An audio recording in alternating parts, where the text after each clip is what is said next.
¿Qué es y qué no es la eutanasia? Aspectos fundamentales de la Ley Orgánica de Regulación de la Eutanasia. Una conferencia de Jesús San Román y José Carlos Avellán que realizan el programa En torno a la vida en Radio María.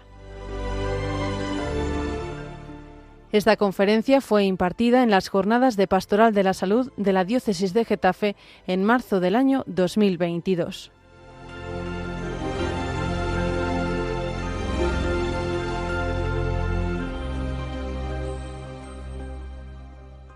Pues muchísimas gracias. Como no puede ser de otra manera, yo quiero agradecer mucho a la Diócesis de Getafe, a don Ginés, a la Pastoral de la Salud, a don Francisco y a todos vosotros las jornadas que habéis puesto en marcha, las jornadas que habéis organizado, porque creo que el tema es muy importante, el tema lo merece. Estamos en un cambio, ahora mismo sabéis, desde la aprobación de la ley, hay un cambio de paradigma en lo que es la asistencia sanitaria al final de la vida y lo que es la bioética al final de la vida, y por tanto, pues bueno, es conveniente hablar del tema. Queremos o pretendemos un poco introducir algunas de las ideas que son más claves, ¿no? Me ha parecido precioso, muy bonito, el empezar, aprovecho para insistiros en leer la carta de la Congregación para la Doctrina de la Fe que se publicó en el año 2020, que se llama precisamente así, Samaritanus Bonus, que no sé si conocéis, y que es una carta preciosa donde centra muy bien cuál es el tema del tratamiento, cómo está el acompañamiento al enfermo al final de la vida en el contexto social y cultural que vivimos ahora, ¿no? Y centra muy bien cuáles son las ideas también del magisterio de la Iglesia y las bases antropológicas, porque en el fondo esto tiene mucho que ver con cuál es el pensamiento que tenemos del hombre, ¿no? Cuál es la idea que tenemos de lo que es la persona, ¿no? Y por tanto, cuando entendemos esa dignidad intrínseca de la persona, que le es propia por lo que es, entonces lo demás sale por añadidura, sale solo ese cuidado y ese acompañamiento. Y eso está muy bien escrito. Yo, si no lo habéis leído, sí que os recomiendo que la consultéis. Está disponible en la página web del Vaticano, se llama así, Samaritanus Bonus, es la carta de la Congregación para la Doctrina de la Fe, y es muy bonita. Bueno, va entrando en materia, va a inaugurar un poco las jornadas, y cuando la verdad es que hablábamos y pensábamos, bueno, pues ¿qué comentamos en esta hora y media? ¿Cuáles pueden ser los temas fundamentales, ¿no? Lo comentaba bien don Francisco antes, es decir, vamos a empezar hablando de qué es y qué no es eutanasia. Vamos a empezar hablando de los conceptos, ¿no? Del lenguaje, ¿no? No es ninguna tontería el entender que en el momento en el que estamos la utilización del lenguaje es un arma ideológica, en el fondo es una forma de expresar. Nosotros, que somos profesores universitarios, hablamos mucho con los alumnos y a veces te das cuenta de que después de 20 minutos de conversación en la que estamos hablando de un tema, resulta que es que no estamos hablando de lo mismo, ¿no? Cada uno está entendiendo la realidad desde cómo la ha vivido, cómo se la han enseñado, ¿no? Para poneros un ejemplo, os voy a contar un ejemplo concreto, ¿no? que ocurrió y ocurre, ¿no? con el tema del aborto, ¿no? Todos recordáis la entrada de la ley del aborto en España en los años 80, y cómo el aborto al poco tiempo se le empezó a llamar pues con algo que en el fondo nos hacía pues una cierta gracia quizá a todos, este eufemismo de la interrupción voluntaria del embarazo, etcétera, y todo el mundo pues lo mirábamos así, lo dejamos pasar, y dejamos pasar el concepto de interrupción voluntaria del embarazo, y no le dimos más importancia al hecho de que a lo que es quitarle la vida a un individuo, el asesinato de un ser humano, le llamáramos interrupción voluntaria del embarazo, ¿no? Que es un concepto como muy extraño, pero lo dejamos estar. Ahora la interrupción voluntaria del embarazo está prácticamente en todos los informes de salud pública, en todas las leyes, etcétera, y el siguiente paso ha sido cambiar la definición de embarazo, ¿no? Y veáis hasta dónde quiero llegar. Cuando uno dice que definimos o asumimos que el aborto es la interrupción voluntaria del embarazo, el siguiente paso, una cosa muy tonta, es cambiar la definición de embarazo. ¿Cuándo empieza el embarazo? ¿No? El embarazo empieza cuando se produce la fecundación o cuando el embrión se implanta, ¿no? en la matriz o en el útero de su madre y empieza la gestación, ¿no? Entonces, bueno, seguimos sin darle importancia, pero al final, si definimos, como así ya se ha definido como tal, que el embarazo empieza en el momento de la implantación, pues lo que estamos diciendo es que cualquier cosa que infiera, se interponga o impida la implantación del embrión en el útero de su madre, no está interrumpiendo un embarazo, porque realmente, como el embarazo no ha empezado, pues no lo estamos interrumpiendo, ¿no? Estos son juegos del lenguaje, tan sencillos como esos, pero han hecho ahora mismo que algunos fármacos y algunas sustancias se consideren no abortivas, porque no interrumpen el embarazo porque todavía el embarazo no ha empezado, pero sí eliminan el embrión, ¿no? Entonces, estos juegos perversos del lenguaje, ¿no son ninguna tontería, ¿no? Y hay que empezar a llamar a las cosas por su nombre, ¿no? Y cuando hablamos de que el aborto elimina la vida de un ser humano, tenemos que llamarlo así, ¿no? Y a la eutanasia hay que llamarla por lo que es, ¿no? Que es cuando el médico, mediante una acción o una omisión, de forma intencionada, elimina la vida de su paciente, ¿no? Entonces, vamos a dedicar estos primeros minutos precisamente a definir conceptos para que no nos jueguen, no nos saquen del campo en el cual el debate tiene que estar. Como decía muy bien don Francisco Javier, y además viene así en la ley, luego supongo que el profesor Avellán lo explicará más despacio, ¿no? Hasta el punto el preámbulo de la ley juega también con unos conceptos que están equivocados, ¿no? Y parece que aquel que está en contra de la eutanasia o critica la eutanasia, parece que en el fondo se le sienta en el banquillo de aquellos que están dispuestos a dejar a que sus pacientes mueran con dolor, y no tiene nada que ver con ese tema, ¿vale? Entonces vamos a dedicar los primeros minutos a definir conceptos. Hay muchos conceptos que están en el campo de la eutanasia, o en el debate social, o en el debate de los medios de comunicación, en el debate público que es sobre la eutanasia. Tenemos conceptos como ortotanasia, tenemos conceptos como distanasia, conceptos como homicidio doloso, adistanasia, eutanasia indirecta, eutanasia lenitiva, suicidio médicamente asistido, eutanasia pasiva, limitación del esfuerzo terapéutico, adecuación del esfuerzo terapéutico, etcétera, etcétera, etcétera, etcétera, ¿no? Todos estos son conceptos que están en los medios de comunicación, ¿no? Conceptos con los que se juega, ¿no? Fundamentalmente para tratar de entender o definir lo que la eutanasia es según lo que a unos u otros le interese, ¿no? Así que empecemos, no tenemos tiempo de definirlos todos, pero vamos a definir por lo menos los más importantes. Vamos a tratar en estos primeros 20 minutos de dejar claro qué es y qué no es eutanasia, ¿no?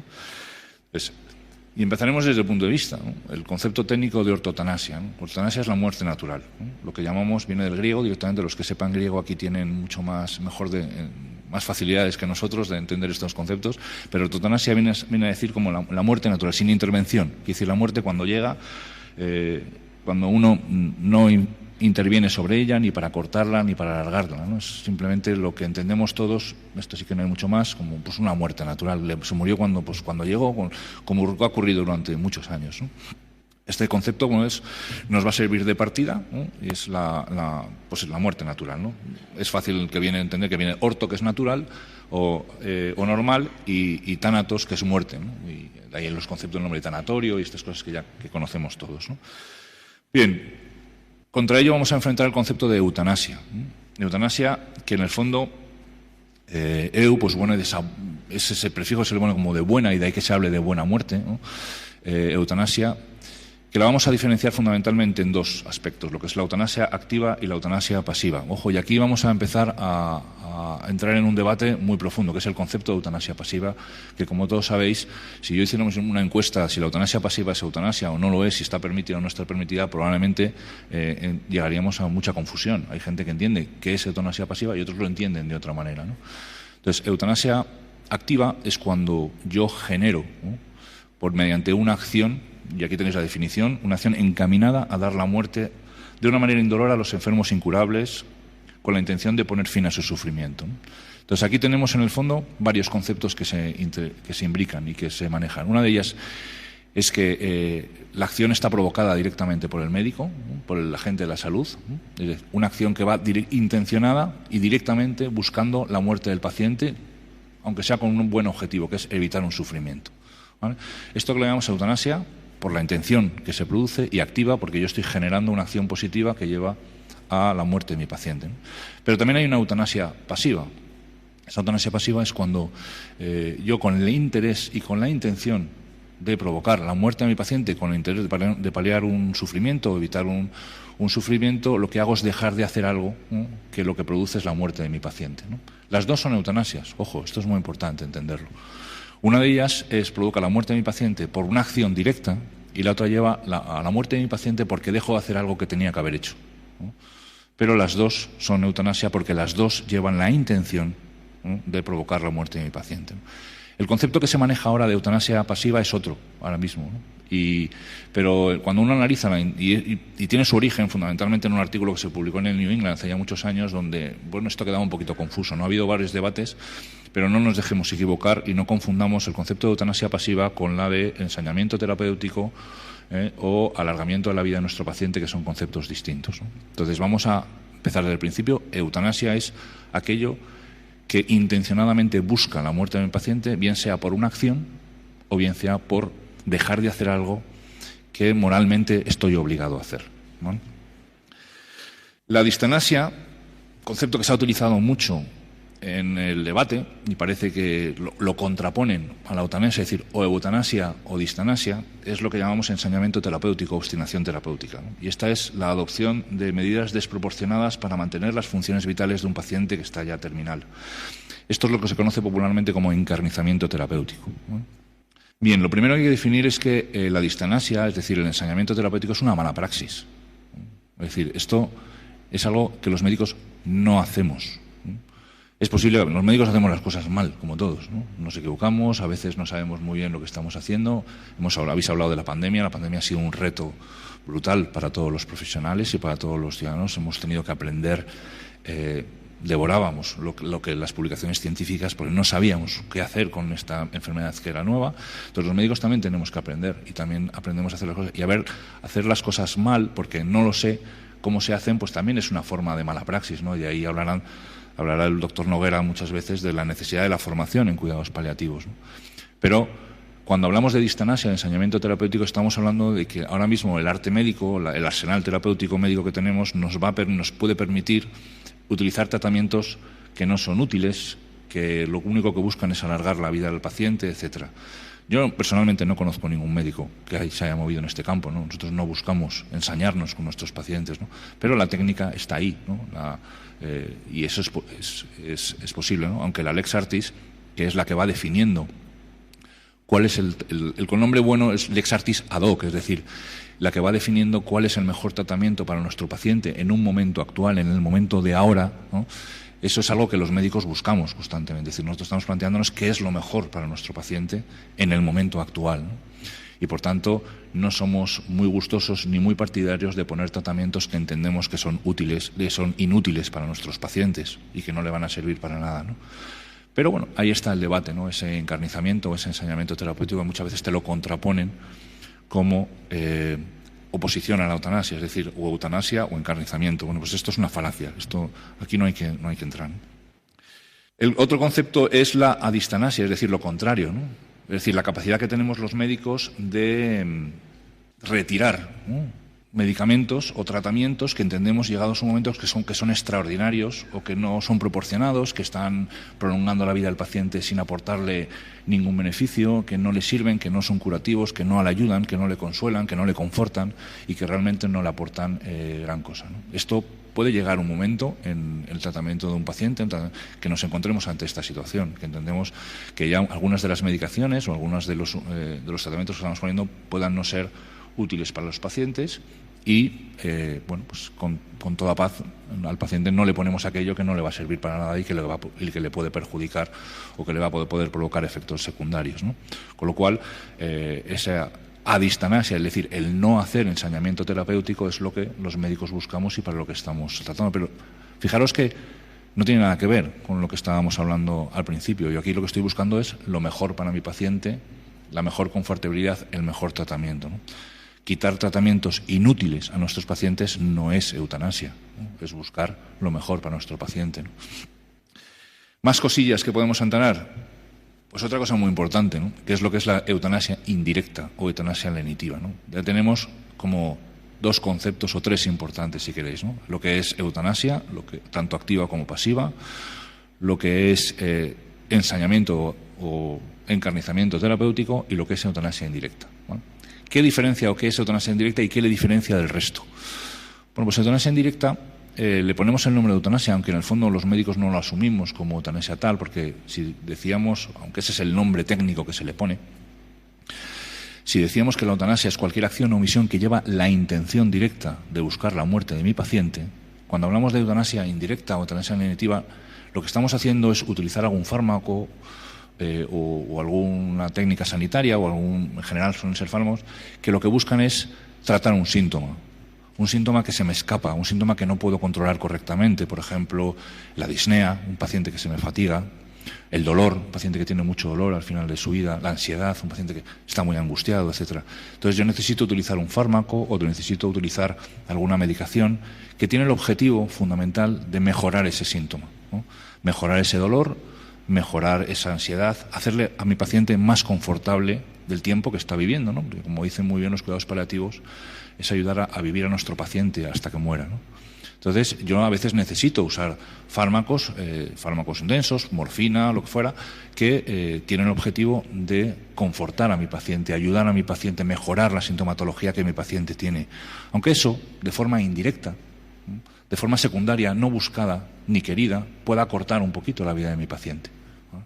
Pero lo que estoy haciendo es ayudarle a estar mejor. Fijaos que mi intención no es, ni mucho menos, matar a mi paciente, sino que mi intención es ayudar a mi paciente a vivir hasta que le llegue el momento de morir, aunque eso suponga, la medicación que esté suponiendo, suponga que se acorte un poquito el tiempo, ¿no? Esta línea, que puede parecer muy sutil, es clave y muy importante en la valoración moral de lo que estoy haciendo, ¿no? En ella, lo que me estoy planteando o lo que estoy haciendo es ayudar a mi paciente, mientras que en la eutanasia lo que estoy buscando directamente es que mi paciente muera. Y eso a veces se nota especialmente en la forma de hacer las cosas. Cuando yo lo que estoy buscando es ayudar a mi paciente a controlar un síntoma, empiezo con unas dosis pequeñas, voy subiendo, voy controlando el efecto sobre el síntoma que va teniendo esa dosis y voy ayudando a mi paciente, puedo llegar incluso hasta la sedación, hasta sedar a mi paciente, una sedación que puede ser intermitente, recuperando la consciencia precisamente para que el paciente incluso pueda hablar con la familia, preguntarle qué tal está, si está más confortable, etcétera, ¿no? Yo voy cuidando a mi paciente durante esos últimos minutos, ¿vale? Con lo cual, ni es eutanasia, esto que conocemos como eutanasia indirecta, ni es eutanasia el quitarle medios desproporcionados a mi paciente. Lo que sí es eutanasia es hacer cualquier cosa, cualquier acción o dejar de hacer cosas que tengo que hacer, por ejemplo, quitarle la hidratación si la necesita o quitarle la nutrición si la necesita a un paciente, con el objetivo directo y con la intención directa de buscar que mi paciente fallezca cuanto antes, aunque sea por un buen fin, aunque sea por quitarle el sufrimiento o lo que sea. ¿Por qué? Pues yo creo que la clave, todos entendéis muy bien cuál es la valoración moral de los actos, ¿no? La intención es uno de esos puntos claves, ¿no? Que definen si los actos son buenos. Hay muchos más, otros, ¿no? Pero esa es una de ellas, ¿no? Entonces, cuando yo me muevo por hacer un bien a mi paciente, no es lo mismo que cuando me muevo precisamente por matar o quitar la vida al paciente, aunque mi interés o mi fin último sea bueno, ¿no? Esto es lo famoso que decíamos y conocemos todos, que el fin no justifica los medios, ¿no? Pues ahí está, ¿no? Hay otros conceptos que son importantes y que conviene también tocar en estos 5 o 10 minutos que me quedan, ¿no? Porque yo creo que están en el debate y se han deteriorado mucho, ¿no? Conceptos, por ejemplo, como la calidad de vida, ¿no? Hoy por hoy estamos en una sociedad, y esto viene así muy bien descrito en Samaritanus Bonus y en algunos otros documentos del Magisterio, que os recomiendo que leéis, como pues, Dignitas Persona, ¿no? En el que nos avisa, ¿no? Sobre tener cuidado con cómo medimos, ¿no? La dignidad de las personas, ¿no? Estamos en una tendencia muy utilitarista en que la dignidad de la persona se mide en función de la capacidad, cómo desarrolla sus capacidades, ¿no? De manera que hemos empezado, pues en este juego del lenguaje también peligroso en el que nos van llevando, hemos empezado a asumir que cuando una persona tiene una cierta discapacidad o una cierta limitación a la hora de ejercitar sus capacidades, pues entonces esa calidad de vida está mermada o esa calidad de vida está disminuida, ¿no? Y en cierta medida, y ahí también yo creo que uno tiene que hacer un ejercicio de responsabilidad como médico. Los médicos no hemos ayudado porque muchas veces tendemos a valorar que una calidad de vida puede estar muy mermada cuando nos enfrentamos ante una enfermedad grave o a una enfermedad que puede dejar importantes secuelas, etcétera, ¿no? La calidad de vida no es eso, ¿no? La calidad de vida tiene que ver mucho con las expectativas de las personas, ¿no? Y desde luego no es la forma por la cual medimos la dignidad de las personas. Esta es la clave, ¿no? La dignidad de las personas es intrínseca, la llevamos por ser quien somos, la tenemos por ser miembros de la familia humana, y los que estamos aquí pues entendemos muy bien que todavía la elevamos a la máxima potencia cuando la entendemos que somos hijos de Dios, ¿no? Entonces es cuando entendemos plenamente el sentido de la dignidad a la que estamos llamados, ¿no? Pero desde el punto de vista, aunque sea desde el punto de vista meramente de la familia humana, la dignidad es algo que no se nos da. Ningún gobierno nos las da, ningún gobierno nos las quita, ninguna sociedad no, sino que la tenemos. Y por tanto no se mide, no es algo que tengamos que alcanzar con currículum o con el desarrollo de capacidades, sino es algo que es propio, ¿no?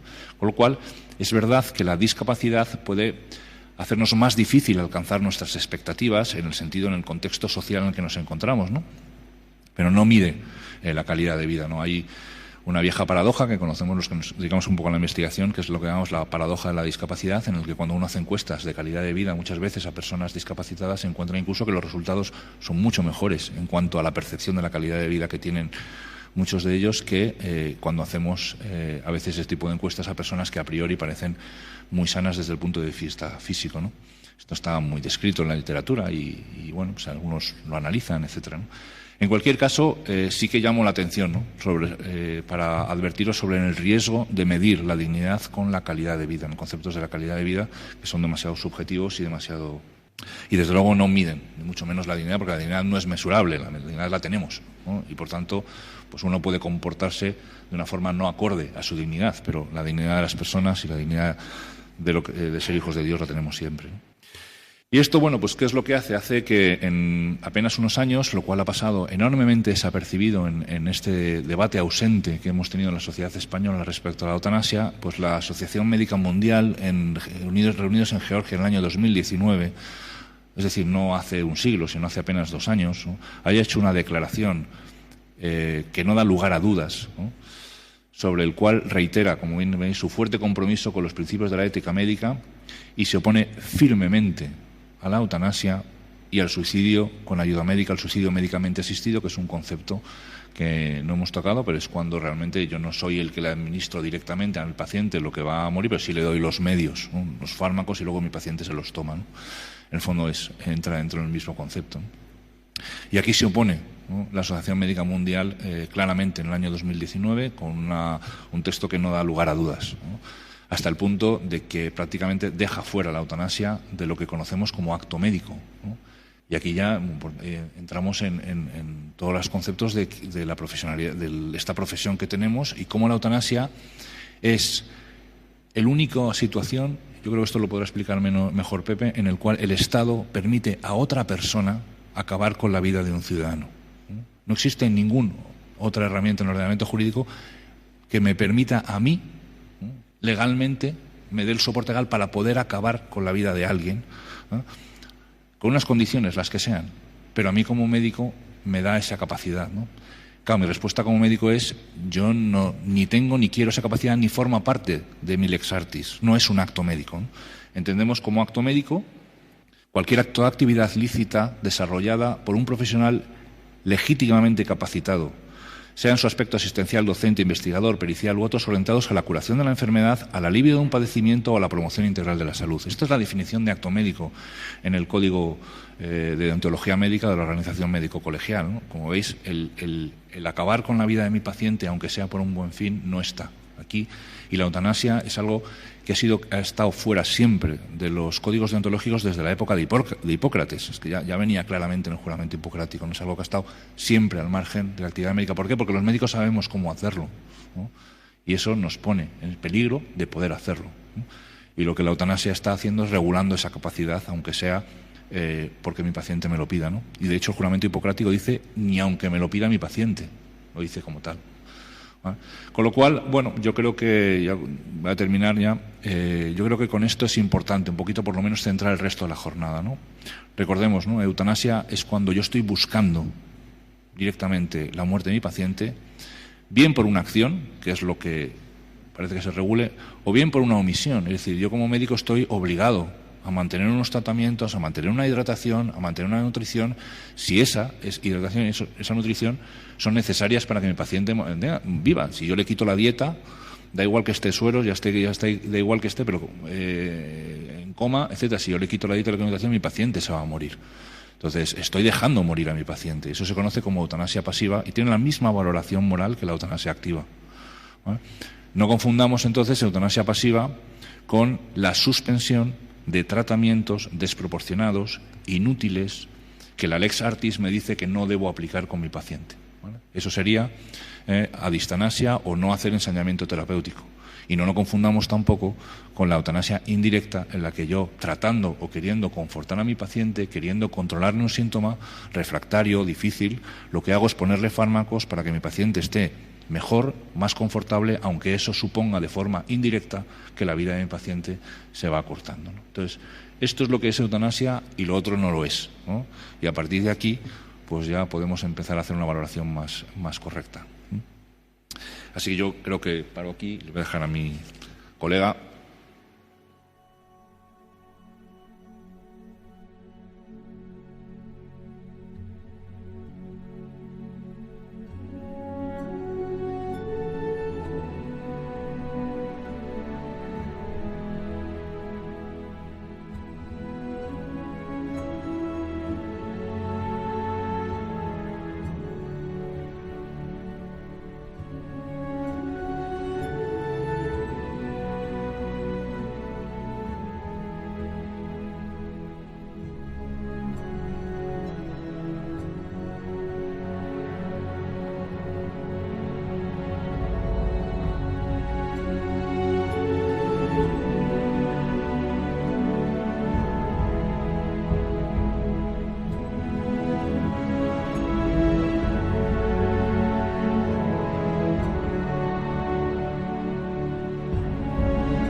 Ante todo, yo también me sumo al agradecimiento de mi compañero y amigo, el doctor Jesús San Román, por la invitación de la Pastoral de la Salud, y agradecemos a esta parroquia que nos haya acogido para esta jornada.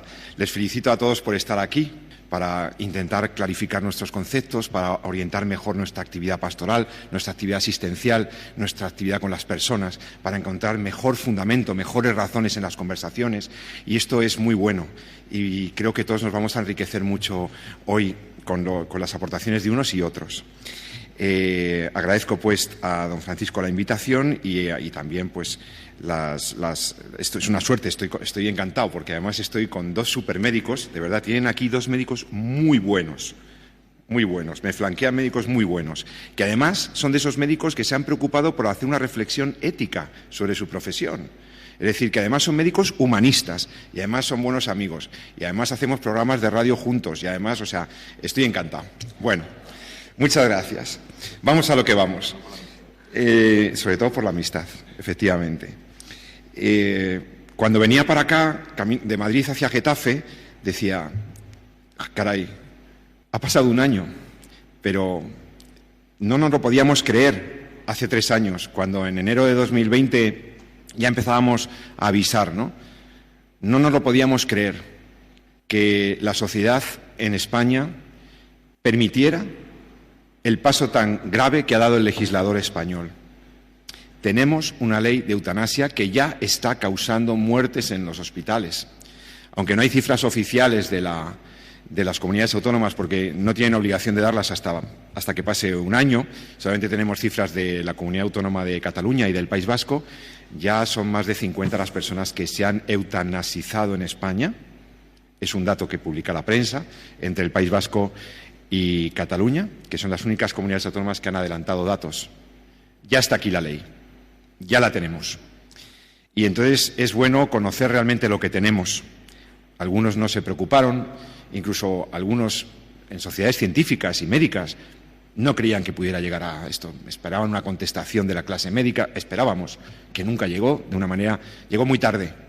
Se hurtó el debate a la sociedad y se sacó la ley sin escuchar a los expertos, a los que saben de estas cosas, los que están con los enfermos al pie de la cama, los que están hablando con ellos, los que están curándolos, acompañándolos. No se les escuchó. Se hizo de la ley ideología y de la ideología ley. Y es lo que tenemos, Yo aquí voy a hacer 2 advertencias.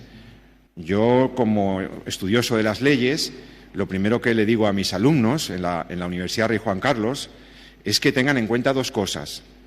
Primero, la ley no es una cosa que está ahí, que más o menos hay que cumplir y tal. No, las leyes son muy importantes porque las leyes nos obligan. Y lo que llega al Boletín Oficial del Estado termina generando obligaciones y deberes. Y hay que darse cuenta de que no es cualquier cosa lo que se pone en una norma. Por eso se advirtió, se intentó retocar, se intentó nada, no se pudo hacer nada, o muy poco, pero es un hecho que la ley está ahí y nos está obligando ya. Y generó para estos señores, para los señores doctores y para los profesionales sanitarios, enfermería, etcétera, unas obligaciones jurídicas, porque la eutanasia y el auxilio técnico médico al suicidio ya están en la cartera de servicios de la Seguridad Social, como quien va a pedir una operación para curarse algo o va a buscar un tratamiento. Ya podemos pedir la muerte, ya podemos pedir que nos ayuden a morir, o sea, que nos maten, dicho las cosas claras. Y esto, amigos, para una persona que ha estudiado Derecho, que llevo 30 años estudiando las leyes, esto me choca y me descolocó completamente. Pero el gol más grande, el gol se lo metieron a estos señores, a los profesionales de la salud, que son los que ahora van a tener que aplicar en el ámbito de su profesión médica algo que va en contra de su ética y de su deontología, de su ética profesional. Por lo tanto, es una ley, nos obliga, ya está ahí, ya está causando muertes y por eso debemos conocer un poquito la ley. Me piden que la explique brevísimamente, porque además la ley no es solamente que está ahí y nos obliga. En filosofía del derecho explicamos el efecto moralizante de las leyes. ¿Qué es esto del efecto moralizante de la ley? Pues que la ley tiene un efecto sobre la sociedad, cambia nuestras concepciones de las cosas. Cuando una ley prohíbe algo, y por ejemplo establece un castigo, una pena para una conducta, la sociedad, el ciudadano medio, tiende a pensar que si el legislador lo ha prohibido y pone una pena al que hace eso, un castigo, será que eso está mal, será que eso éticamente está mal, moralmente está mal. Y al revés, cuando el legislador permite o promueve una conducta, tendemos a pensar que será correcta, que éticamente será algo bueno. Porque si el legislador, si esos señores del Congreso y del Senado han llegado a esa conclusión, a esos consensos, será que es correcto, cuando no siempre es así. Los consensos que dan lugar a las leyes no siempre nos conducen al bien, ni a la justicia, ni a la verdad, ni a lo bueno, ni a lo justo. Y eso se lo advierto también a mis alumnos. Nosotros, las personas que estamos aquí, si tenemos más de 40, 50 años, estamos más avisados. Pero la gente joven tiende a pensar que, bueno, las leyes están ahí, si el legislador lo ha dicho, es lo que la mayoría quiere, será que es correcto. Y esto es un error. El legislador se puede equivocar, y lo hemos visto en la historia. Durante muchos siglos la esclavitud fue legal, estaba en las leyes y se permitía. Y la esclavitud es una inmoralidad, la esclavitud es una cosificación de la persona, es una grave injusticia que nos hemos apresurado en el siglo XX a intentar quitar. Todavía hay formas de esclavitud autorizadas en el mundo, pero esas leyes no son justas. Es decir, el primer mensaje es que puede haber leyes injustas, y la que tenemos aquí es una ley injusta, objetivamente injusta, porque ni propende al bien común, ni lleva a la justicia, ni ayuda a las personas, y va contra la más elemental ética. Por eso yo soy muy crítico, pero de momento se las voy a describir en 10 minutos la ley y luego haré algunas observaciones críticas. Bueno, es una ley orgánica porque trata de temas de derechos fundamentales, por tanto es una ley de Cortes Generales y orgánica, que significa que está regulando el derecho a la vida, está regulando libertades, por eso se hace como ley orgánica. Es una ley que deroga, quita, deja sin efecto una parte del Código Penal. Nosotros teníamos en el Código Penal un artículo en el que el auxilio o cooperación al suicidio, y por tanto, por analogía, la eutanasia, pues no se castigaba tanto como un asesinato, pero se penalizaba. Lo que pasa es que el legislador lo que hacía es que castigaba el acto eutanásico, pero rebajaba el castigo, ¿no?, en un grado. Es decir, bueno, es grave porque hemos matado a otro. Alguien ha muerto aquí, ¿no?, como aquel que hacía, no sé si os acordáis de aquella obra de teatro, ¿no? Aquí ha habido una muerte. Pues aquí ha habido una muerte intencional, esto hay que castigarlo, pero se castigaba con una pena menor que un asesinato, porque se entendía que era un homicidio compasivo, pero el Código Penal decía, aunque es compasivo, debe castigarse, y se mantenía con una punición. Esto se ha quitado. Lo primero que hace la ley es cambiar ese artículo, cambiar el Código Penal. Y la ley que pretende, teóricamente, en su exposición de motivos, cuando la ley se empieza a explicar por qué se hace, porque las leyes lo primero que hacen es justificarse, ¿no? El legislador se explica en el prólogo, en lo que se llama la exposición de motivos, lo primero que dice es que intenta atender una demanda sostenida de la sociedad. Ya vamos mal. Porque ni hay encuestas que lo justificaran, ni hay una demanda sostenida de la sociedad. No había hace 3 años, ni hace 5, ni ahora, una demanda sostenida de la sociedad que pida la eutanasia. No nos engañemos. Lo que la sociedad de manera clamorosa pedía es que los señores doctores no se obstinen técnicamente, morir de cierta manera, no sufrir innecesariamente, una muerte digna en el sentido de una muerte razonablemente llevada, con alivio del dolor y del sufrimiento, con acompañamiento técnico cualificado, con asistencia médica adecuada. Si puede ser en mi casa, si puedo morir es con el menor dolor posible y con mis seres queridos cerca. Eso es lo que demandaba la sociedad española. Demandaba atención paliativa, atención al dolor. Que no en unas comunidades autónomas haya cuidados paliativos y en otras no, apenas haya unidades, ¿no? Igualdad en eso. Pero la eutanasia no. Salvo que nos hayan engañado y nos hayan dicho que la muerte digna es la eutanasia. Y como ha explicado muy bien el doctor San Román, se nos ha metido en una lógica perversa de conceptos, en un equívoco. Se nos ha dicho, la muerte digna es la muerte eutanásica, la muerte sin dolor que me provoca el médico si es necesario. Y esto es un error. Eso no es la muerte digna, eso es un homicidio. Eso es un homicidio con una finalidad compasiva, pero eso no es digno de ningún ser humano. Entonces, esperemos que nos aguante y si no, no importa. Entonces, la ley también introduce esos aspectos que maneja un poquito equívocamente esos conceptos que ha explicado el doctor San Román, ¿no?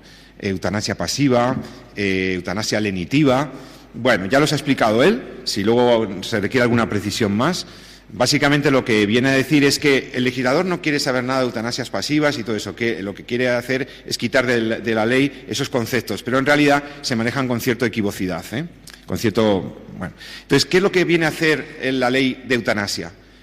Pues pone en juego 2 valores, 2 bienes que la sociedad quiere, que están en la Constitución. El derecho a la vida y a la salud del paciente, pero también la libertad, la autodeterminación, la autonomía.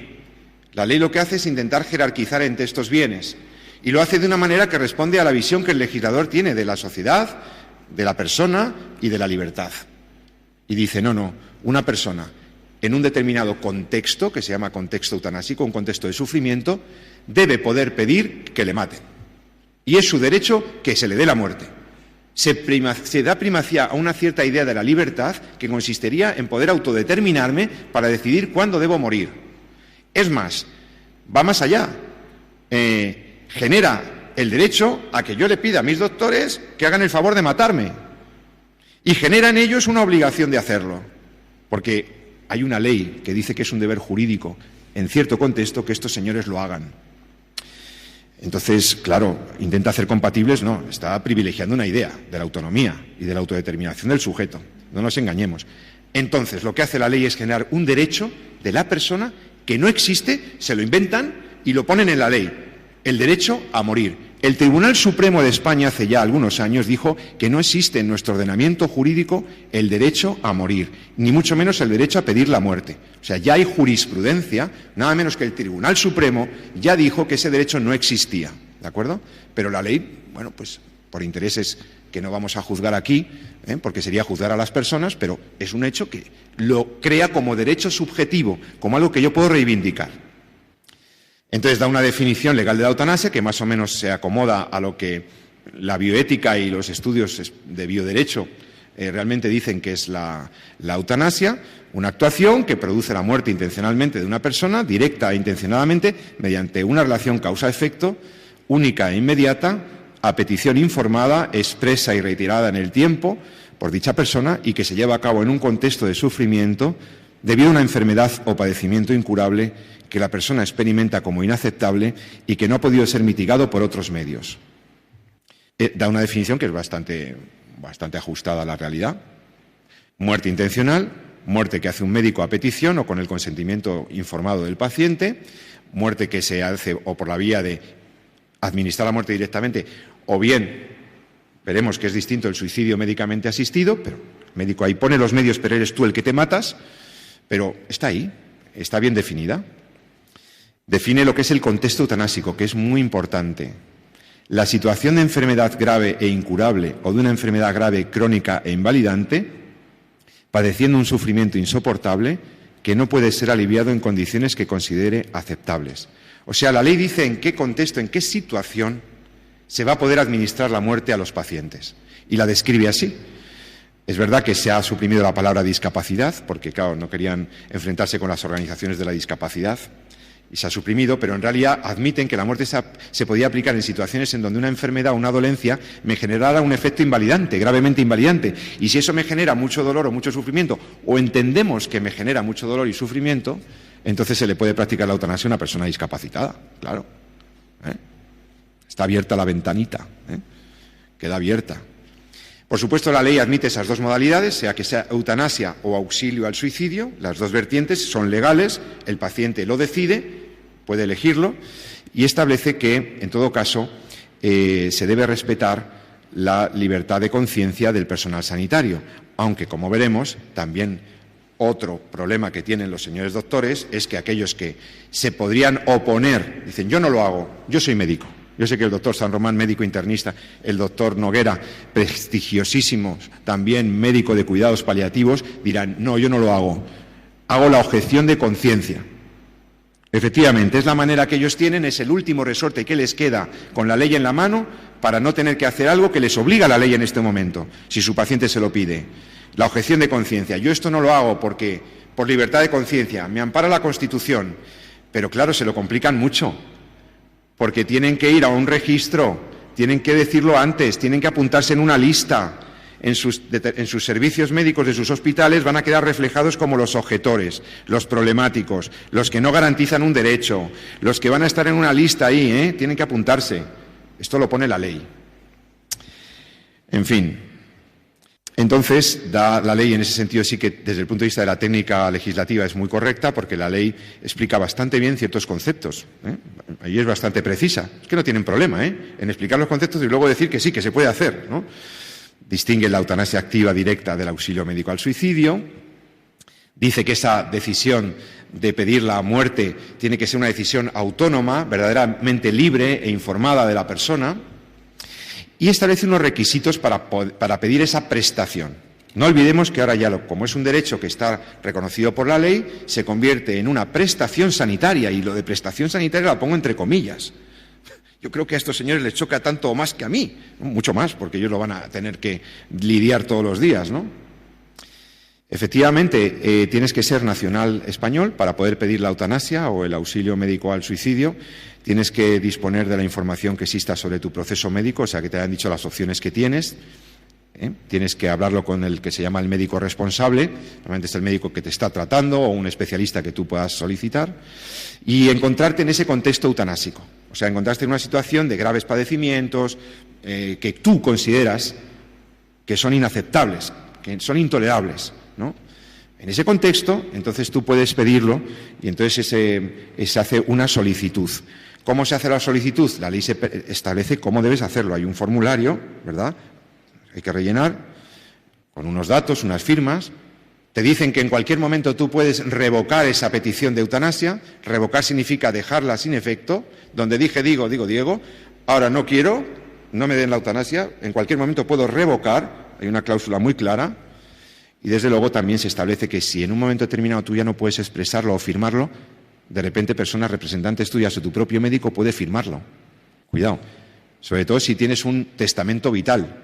Si hiciste un documento de instrucciones previas, los doctores, ante la presunción de que es un sufrimiento insoportable, porque alguna vez te han oído decir que tal, y sobre todo si tienen un documento de instrucciones previas, podrían practicarte la eutanasia con la autorización de tus representantes.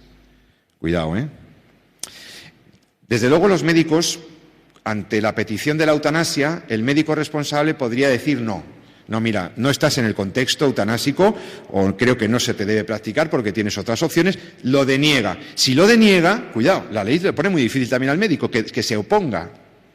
Tiene que hacer un escrito justificando, motivando la denegación. Cosa que también es bastante rara porque ellos podrán confirmar lo que digo. En la práctica médica, si tú le dices a tu médico, por favor, póngame una escayola, te dice, no, mira, te voy a poner un vendaje adecuado porque escayola no hace falta. No, yo quiero la escayola, que así me firman los niños. No, mira, que es que no le conviene, que no procede, por lex artis, ¿no? Que no. El médico que deniega una prestación normal no tiene que andar justificando por escrito. El médico que deniegue una eutanasia tiene que escribir unos cuantos formularios y escribirlo y justificarlo, ¿eh? No es fácil tampoco denegar. Vale. Entonces, ahí, una vez que se acepta que está en el contexto eutanásico, hay un proceso de deliberación, ¿no? Te dan 2 días para seguir hablándolo, pensándolo, y entonces tiene que ver la petición y el contexto lo tiene que valorar un segundo médico. O sea, la ley establece esta cautela, esta garantía, lo que llaman el médico consultor. Entonces, ese médico, este segundo médico, este doctor o doctora, tendrá que ver realmente que las cosas se están haciendo bien. Y en el plazo de una semana, remitir un sí o un no a una comisión de control que está en la comunidad autónoma. Es un grupo de expertos que se han seleccionado en las diversas comunidades autónomas, que son las que de manera previa dan un informe previo positivo o negativo de que se practique la eutanasia. De esta manera, el legislador justifica que ha establecido algunas garantías, algunas cautelas de que no se va a practicar la eutanasia así. Pero en realidad, si todo fluye, en menos de 16 días, desde que pidió la persona la solicitud de eutanasia hasta que se la practiquen, se le puede practicar la eutanasia a una persona en menos de 3 semanas, ¿eh? Los plazos son cortos, pero de momento sí, tiene que verlo un médico consultor y lo tiene que ver una comisión de control. Bien. Y una vez que se ha practicado la eutanasia o el auxilio médico, porque el enfermo se le vuelve a preguntar otra vez, ¿no? Por segunda vez, pero seguro que lo quieres. ¿Y quieres eutanasia o quieres auxilio médico? Y tiene que marcar, tiene que decirlo expresamente. Una vez que ha elegido la opción, entonces se le practica la eutanasia. Y entonces, claro, los doctores que lo han practicado también tienen que elaborar un informe de lo que ha pasado, ¿no? Y tienen que elevarlo a la comisión de control. Y hay un control ex post, que llamamos en derecho, ¿no? Un control posterior. Pero la muerte ya se ha practicado, ya se ha hecho.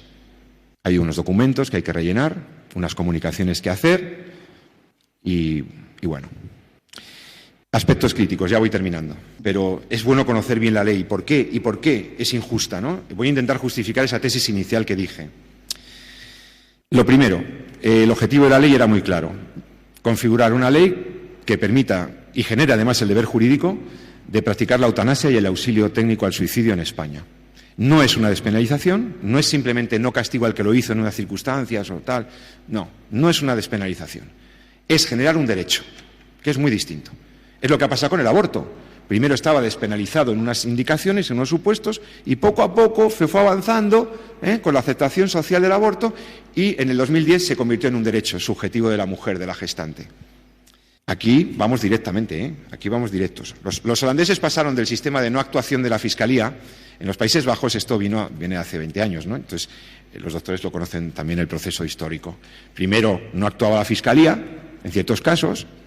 Después empezaron a hacer las llamadas eutanasias no voluntarias. No constaban claramente en historia clínica, pero no se perseguía, no se castigaba. Había una despenalización de facto, ¿no?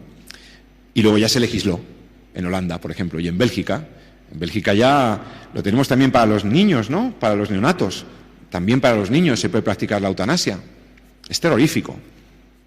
Nosotros nos hemos subido a un carro en el que solamente están ahora mismo 5 o 6 naciones del planeta.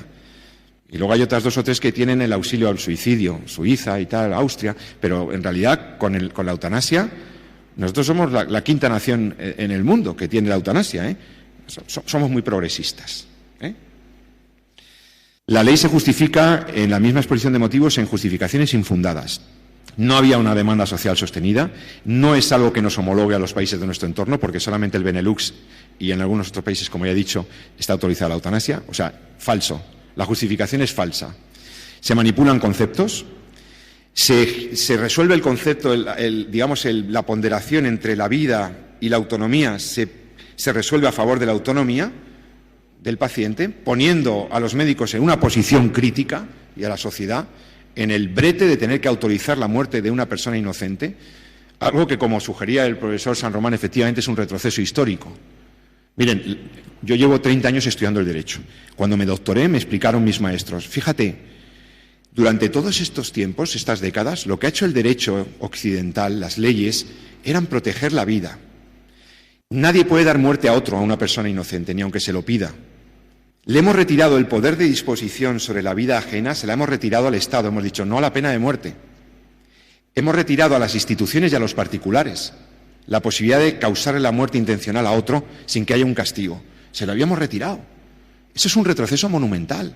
Ya lo fue el aborto, porque el aborto es la causación de la muerte intencional de un inocente, encima practicado por su madre y ayudado por un médico. Es durísimo, ¿no?, el aborto, pero es que aquí ya se formaliza de una manera natural que unos señores con bata blanca, que han estudiado durante 6 años con especialidad, y que me corrijan, y con una estancia hospitalaria, etcétera, etcétera, que les han enseñado a curar, y cuando no pueden curar, a ayudar, a paliar, a aliviar, ahora les ponen en la obligación de causar la muerte a sus pacientes. Esto es un retroceso histórico. Como estudioso del derecho no me lo podía creer tampoco, ¿no? Cuidado que tampoco está excluida la causación de la muerte eutanásica a los discapacitados, ¿eh? La ley deja una ventana abierta. Cuidado. Luego también me pregunto, ¿por qué solo los españoles y los que viven aquí? ¿Por qué no cualquiera que pase por aquí pida la muerte? ¿Por qué no se la podemos dar, no? No entiendo la razón. Establece alguna peligrosa excepción, como por ejemplo, que se podrá llevar a cabo la prestación de ayuda a morir sin el control previo de la comisión de evaluación en casos excepcionales de muerte o pérdida de capacidad inminentes, apreciados por el médico o médica responsable, en cuyo caso se procederá de la forma prevista en el artículo 12, que es que alguien actúa por él, alguien decide. O sea, cuando ya la cosa se precipita y no hay tiempo de elevarlo a la comisión de control y tal, ya nos cargamos 2 garantías, nos las podemos saltar, porque como la muerte es prácticamente inminente, cuidado, ¿eh? Luego está lo de la objeción de conciencia, que es muy problemático para los doctores. Además, la ley parece decir que solamente podrán ejercer la objeción de conciencia las personas físicas, o sea, los individuos, los médicos, los profesionales sanitarios. Las instituciones no podrán objetar. Aquí hay un debate. Si las instituciones, o sea, los hospitales, por ejemplo, cristianos o católicos, los centros asistenciales, deberían poder también objetar y decir, no, en mi espacio de atención a las personas no se practica la eutanasia. Si usted trabaja aquí, aquí no se va a poder hacer. Usted quédese tranquilo, tranquila, que si usted está aquí en nuestra casa, aquí no se va a practicar la eutanasia. Bueno, se niega desde el Gobierno, desde el legislador, la posibilidad de que la institución pueda ejercer la objeción de conciencia. Pero también otros organismos, como el Comité de Bioética de España y algunos autores importantes, han abierto la posibilidad a esto, ¿eh? Está en discusión, está en controversia. Y, bueno, muy grave, ¿no?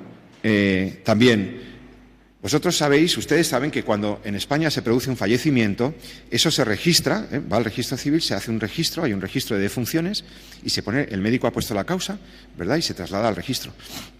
Aquí, lo que dice la ley es que la muerte eutanásica va a ser codificada como muerte natural.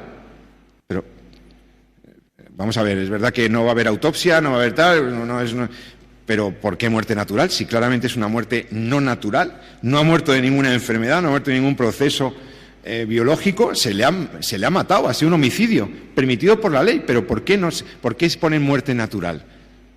Hace que pensar, ¿verdad? ¿Será que quieren ocultar algo? Y bueno, se presenta la eutanasia como un acto médico, ya ha dicho el doctor San Román que eso es un error, la Asociación Médica Mundial ha dicho que no lo es. En conclusión, ya es la última diapositiva, la ley trata de crear un derecho humano que en realidad no existe, que ya el Tribunal Supremo dijo que no existía, con base en un debate social falseado, hurtado a la sociedad, justificándolo en una demanda social que no existía, parte de un hipotético conflicto entre la autonomía del paciente y del médico y el bien de la vida del paciente, y se resuelve de la manera que vemos que se ha resuelto. Se pretende ofrecer eutanasia activa directa y auxilio médico al suicidio como una prestación del sistema público de salud, algo que deberá realizar un médico, lo que es contrario a su deontología, a su ética profesional, y al mantenimiento de la natural confianza de los pacientes en los facultativos y en el sistema sanitario. Una cosa muy perniciosa de la eutanasia cuando se autoriza por ley es la quiebra de la confianza en los médicos y en el mismo sistema de salud. En Holanda, ¿qué pasa? Que desde que hay eutanasia, ciertos enfermos con enfermedades crónicas o gente con temas graves no quiere que los ingresen, les da miedo. Se pasan a Polonia o se van a Alemania, se van a otros sitios porque no saben lo que les pueden hacer sus doctores, no están seguros. Se ha generado un miedo, una desconfianza en la clase médica y en el mismo sistema de salud. Porque yo entro a un hospital para que estos señores, que son los que saben, confío en ellos y me cuiden. Pero si hay una ley que les ha dicho que en ciertas circunstancias me pueden matar, eso me genera una desconfianza, ¿verdad? Queda limitado el ejercicio de la objeción de conciencia, cuidado, esto es peligroso también. Y toda la norma se orienta a la satisfacción prioritaria de una pretensión, a la satisfacción de una pretensión cuyas condiciones de libertad son dudosas. O sea, ¿hasta qué punto una persona que está sufriendo, que lleva tiempo ahí, hasta qué punto es libre? ¿Hasta qué punto cuando está pidiendo la eutanasia no está pidiendo, oye, por favor, ayúdame, quítame el dolor, ayúdame? ¿Habrá algún caso? El doctor Noguera ahora nos dirá si ha visto algún caso de petición realmente de un paciente competente de eutanasia. Me temo que son los menos, que la mayoría piden otras cosas, ahora nos lo explicará. Pero aquí se está dando la posibilidad de pedirlo, de que incluso sustituyan mi voluntad, de que si lo puse en un testamento vital, por ahí puedan justificar el que me den la muerte. Y aunque me van a preguntar 2 veces, ¿hasta qué punto fue libre mi determinación? ¿Hasta qué punto fue libre? La conclusión es que es una ley injusta por razón de sus fines, contrarios al bien de la persona y al bien común de la sociedad, que ya se está aplicando y que creo que lamentablemente tendrá muy perniciosas consecuencias sociales y jurídicas, ya las tiene, ¿no? Confiemos en que con el tiempo se aplique muy extemporáneamente, muy excepcionalmente. Confiemos en que los médicos ejerzan valientemente su objeción de conciencia, que tengan un problema los directores de hospital para satisfacer esa prestación, que tengan un problema porque masivamente objeta el personal sanitario y sigamos siendo críticos con esto, ¿no? Como ciudadanos críticos. Sí estamos por los cuidados paliativos, no estamos por la eutanasia. No le podemos pedir esto a nuestros médicos. Es un retroceso, no es progresista. No lo es. Y vamos a rezar, vamos a seguir pidiendo por nuestros enfermos que sufren, vamos a pedir por nuestros médicos para que tengan lucidez y no caigan en esta tentación eutanásica. Y bueno, pues aquí lo dejo.